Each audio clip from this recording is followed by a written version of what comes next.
Hi guys, my greetings to my friends, people from all over the world, whoever is watching this video, and especially to the beautiful, brave-hearted and courageous souls, men and women of Iran, who are putting up a brave fight against an oppressive and tyrannical regime. Now, I've never been to Iran, but being a journalist, I once covered a music festival where a traditional Iranian band was performing. So that was my point of contact with the people of Iran in India. I also studied in UK at the University of Leeds, where I had friends from different nationalities. So I had quite a bit of interaction with people from Iran as well. Of course, today we are here for a different issue altogether, a very serious issue. And, the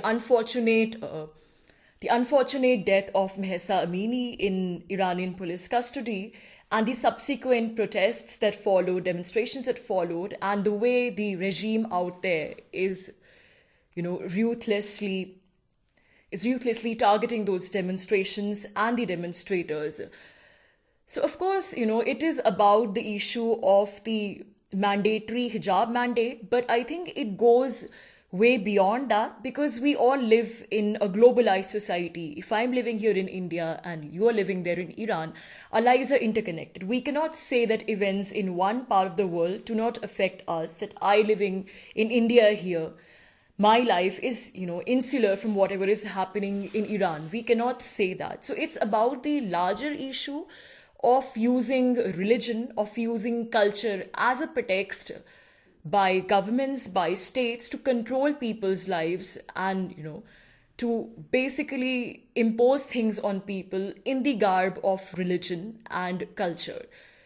Religion and culture, I strongly feel, is a matter of, it's a part of people's personal sphere. So this, imposition by the state in 21st century is something so shocking, and I cannot even imagine anything like that happening. And the whole idea of a theocracy in 21st century is itself a very shocking idea.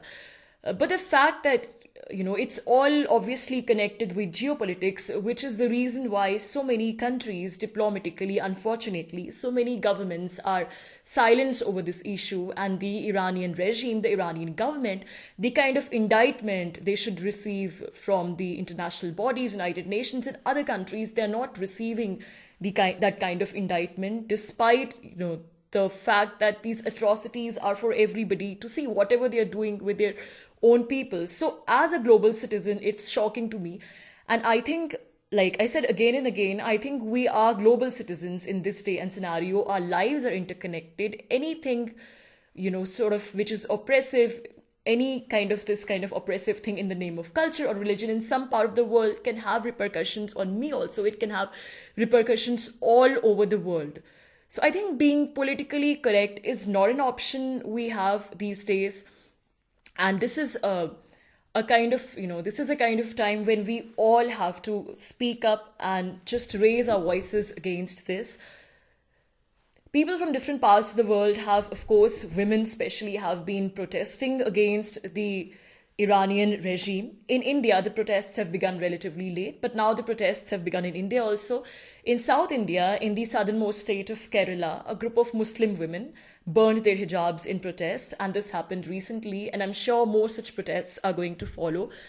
So I wrote a poem, especially, for this purpose, and the basic idea of the poem is that, like I said, our lives across the world are interconnected, and unless we speak up in solidarity, then nothing is going to change, and silence is not an option. So now I'm going to say the poem. It's titled Revolution. Silence is deafening. Silence is threatening. Silence is deafening. Silence is threatening. Silence can lull you into celebrating chains and cufflinks. Silence is deafening. Silence is threatening. Silence can lull you into undoing the legacy of decades of struggle. It can make you scared and defensive, withdrawn into a corner. Silence is deafening. Silence is threatening. Silence can undo the language of freedom and lull you into celebrating the ways of the oppressor. Silence is deafening, silence is threatening. It doesn't spare anyone. Today it's them, tomorrow it can be you. Silence is deafening, silence is threatening. So stop playing politically correct, politically correct, politically correct, my friend. Speak up, speak up, speak up. Reclaim the humanity before it's too late. So that was the first poem which I especially wrote, in solidarity with the Iranians.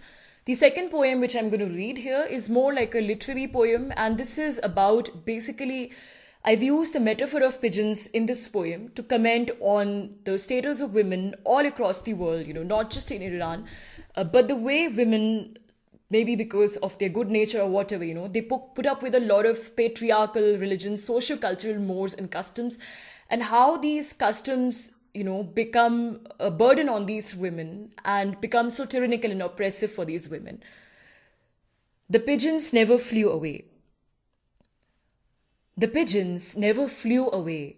Their white pashminas fluttered in the wind. They caressed its creases till it was dawn. The pigeons never flew away. Their white pashminas fluttered in the wind. They caressed its creases till it was dawn. Their eager faces turned yellow, and a drop of blood dotted the pashminas. Still, they caressed its creases till it was dawn. Their embroidery kits had weapons of murder, needles with threads of blacks and red. They kept on sewing till it was dawn. Their eyes got puffed and dreams hollowed. Their eyes got puffed and dreams hollowed. The monotonous work made them weary. Yet they weaved with winsome smiles till it was dawn. Thank you.